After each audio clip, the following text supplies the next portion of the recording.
News that was announced in early September 2024 was that Rightmove might be being bought out by REA Group from Australia. Today, I'm joined by Steve Carroll, who actually used to work in a very senior role in REA up until 2019, until he went freelance. He's very well known in the UK because he's actually British, although he does have an Aussie accent. And he is known in both countries really, really well. I've asked him here today to explain his point of view of what potentially REA buying Rightmove would mean for UK estate agents and possibly even Australian real estate agency as well. Thanks for joining me today, Steve. Great to be here, Chris. Great to be here. It only seems like yesterday that you and I were together in London, but Indeed. we're now thousands of kilometers away from each other. Good stuff. Right, Steve, what I want to kick off is this, is that, the numbers that are being talked about REA buying, which is part of the Murdoch Group, if memory serves me well, billions and billions of pounds for Rightmove. Why do you think REA is potentially looking at Rightmove? Well, I think the simple answer is they believe that they can extract more value out of the UK property market than the current incumbents, which obviously is going to deliver more value to shareholders. So it's as simple as that. I mean, if they were looking at the UK market and felt that there was no opportunity for growth, I don't think I don't think we'd be chatting tonight, Chris. So it's not the fact that it's a current cash cow, it potentially is, it could be an even bigger cash cow.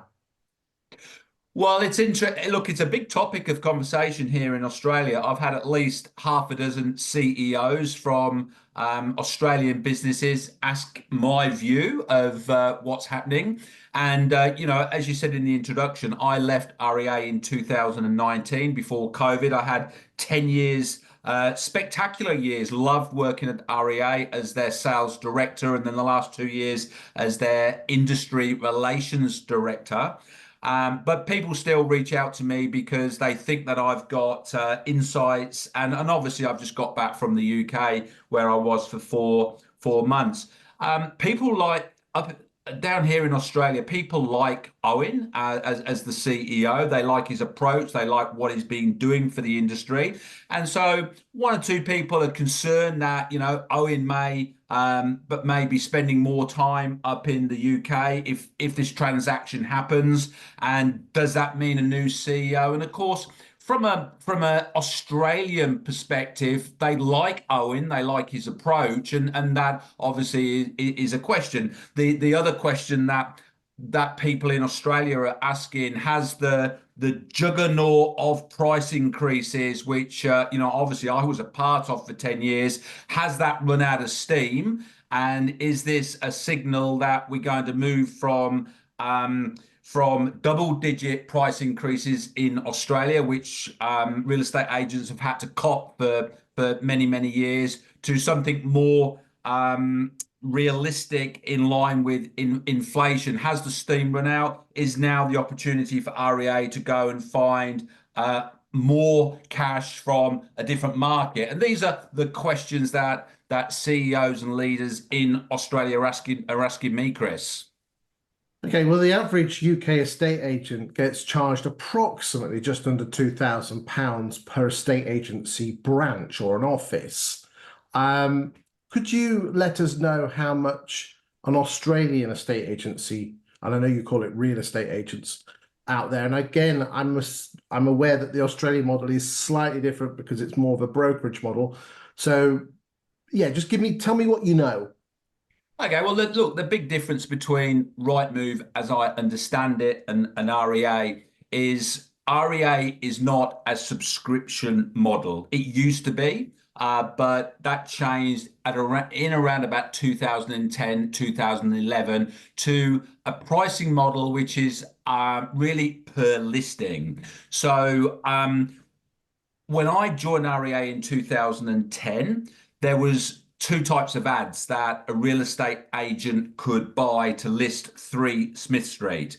They could buy a small ad or they could buy a feature ad. It was as simple as that. And on average, that would have been about 80 Australian dollars. So let's call that £50. So £50, and that would run for a duration of 30, 40 days or whatever. So, and the exchange rate at the moment is about 2 to 1, isn't it? Normally is. So $80, 40 quid, 50 quid per listing. Today, I would say that over 60% of listings on REA are what we call premier listings. So they are the big ads with big photographs, and that will cost anywhere between $1,500 to $3,000 for the campaign. So you just half that number and you get into pound notes. And the significant thing, though, of course, is the agent doesn't pay for that listing. So the owner of 3 Smith Street is going to pay for that $1,500 ad or that $3,000 ad, depending on where the property is based. 750 quid to £1,500 for a listing. Bloody hell. Per listing, yeah. And okay, all right, okay, right. Sorry, I just have to get back on my horse because I fell off it. Okay, that's scary. Now, so, here's a question. Yeah. It is believed that the larger estate agency chains get deals at substantial discounts compared to the one-man and one-woman bands on the high street. Is there, and I mean, we're talking substantial discounts, allegedly. Are there similar sort of discounts for the big agencies like your Ray Whites and your other big firms in Australia? No. So it's a level playing field.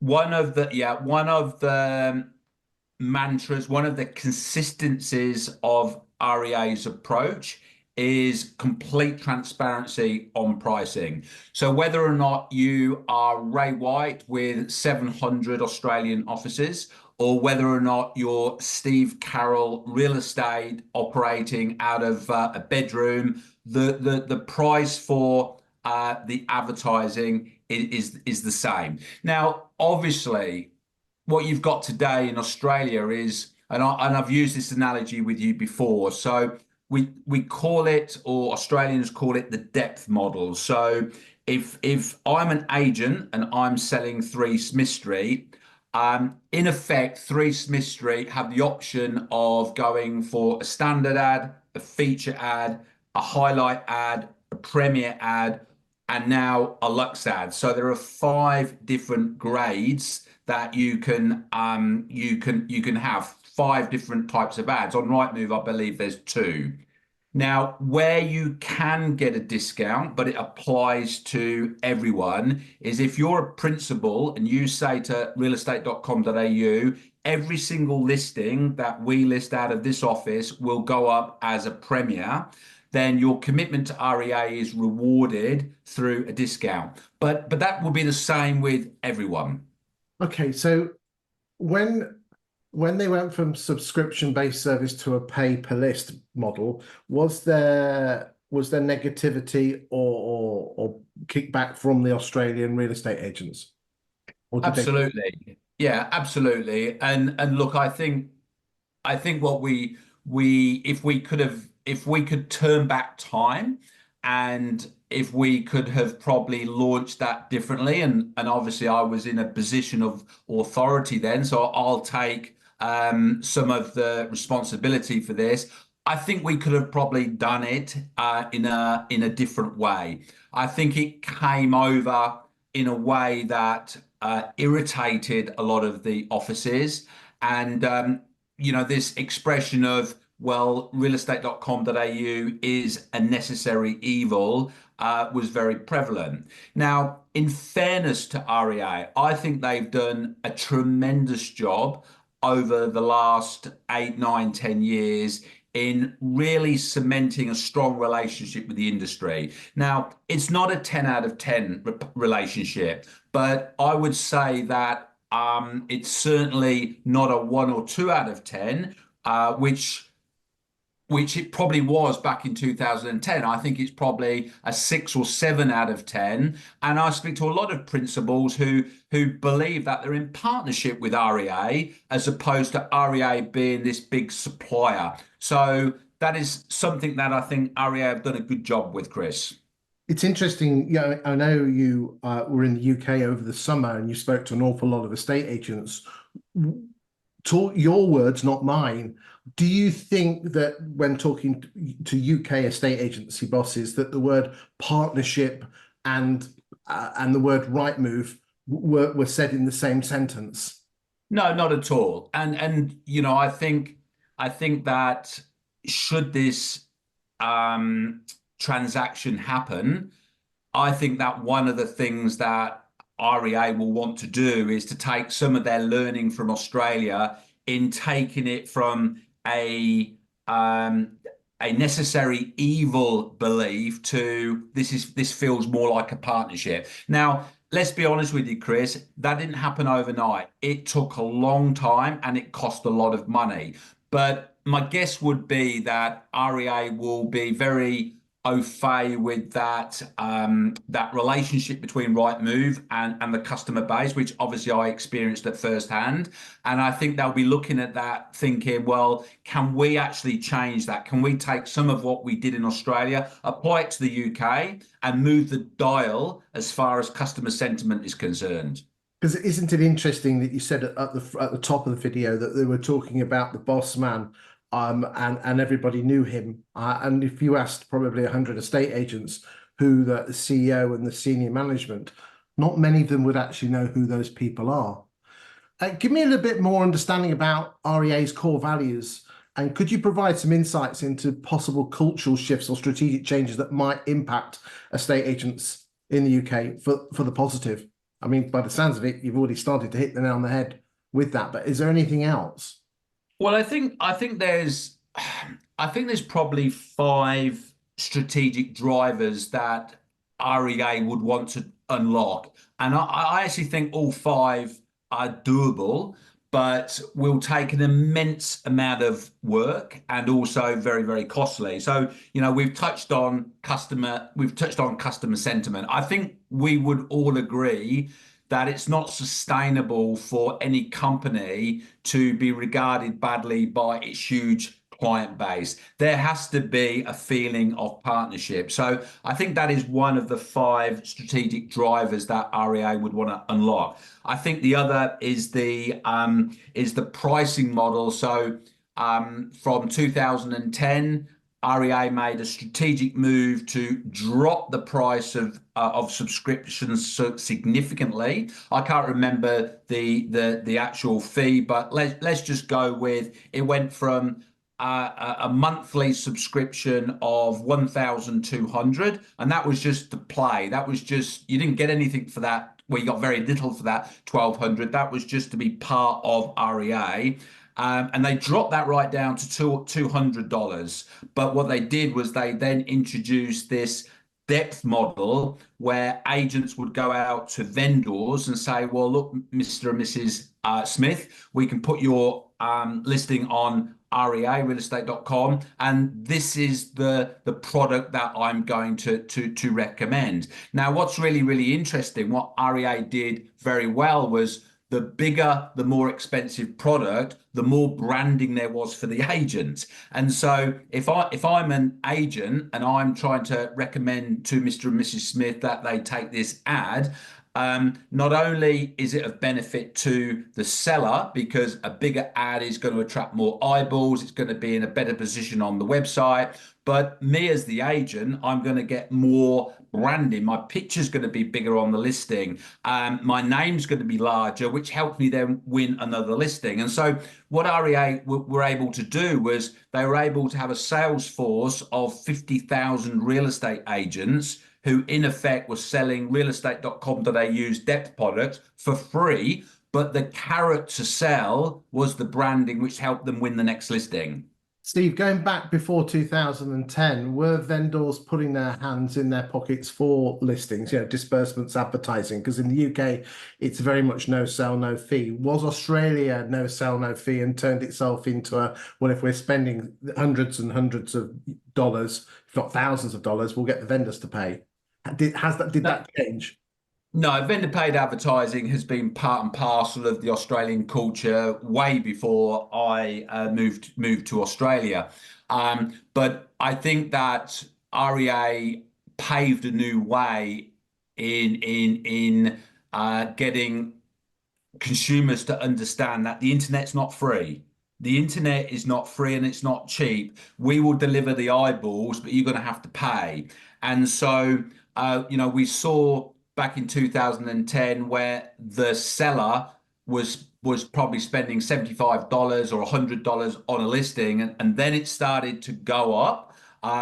But it went up driven by the new product suite, which allowed mum and dad to have a bigger ad, and mum and dad wanted their property to be showcased at the top of the search.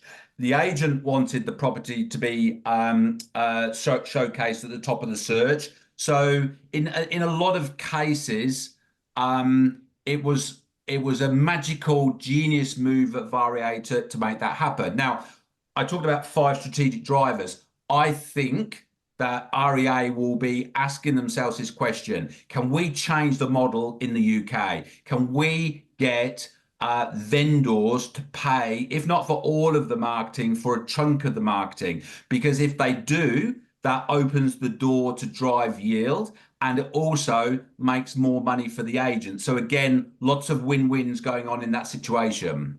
That is the crux of it, is that if because Rightmove is such an integral part of the home buying experience, vendors do kind of expect it to be on there. And don't get me wrong, you can sell without Rightmove and you can sell without REA, because I believe there is almost like a Zoopla on the market style, fighter brand that they're not fighter brands, then is it called Domain? Is that what it is? Yeah, Domain, yeah. Yeah, okay. So that's the equivalent of Zoopla on the market. So, they're spending, if it is 4 or 5 billion pounds, which again is not small change, they're not buying that to make the 200 or 300 million. You don't spend 4 billion pounds to get 200 or 300 millions back in profit a year. I know it's cash, but you don't do that. That's not necessarily a good investment. You think that REA are thinking that they can, due to the power of Rightmove, that they could potentially change the way estate agency marketing is done. They'll have to drive it, won't they? Because estate agents are afraid that they don't want to lose listings. But you're telling me that there is a very good relationship between the portals, so that they helped agents do that, and they could potentially do that in the UK, help estate agents. And I love the transparency, and I love the fact that everybody knows who the bosses are. This is going to be great news for the small one-man, one-woman band estate agents. Potentially, Yeah. it might cost them more, but they might be able to charge it back. We might change the estate agency model where you have to pay for your disbursements, your advertising. Do you think? We ran events when I was at REA, and the two key speakers at these events was Tom Panos, who you know very well, and myself. And I would focus very much on digital trends, and Tom would focus very much on scripts and dialogues.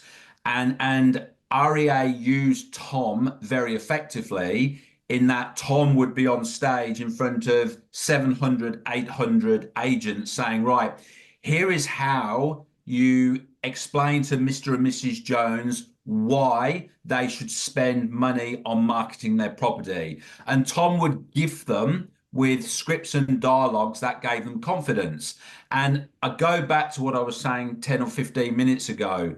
Agents have got huge egos. Agents want they want their name showcased with the biggest ads on the site, because A, it plays into their ego, and B, it helps them win the next listing because it makes them look good. Mum and dad also don't want to be on page 6 and 7 of realestate.com.au because their property is their biggest asset. They want it on page 1. And I think a combination of education and driving the desire of both the consumer and the agent enabled this to happen.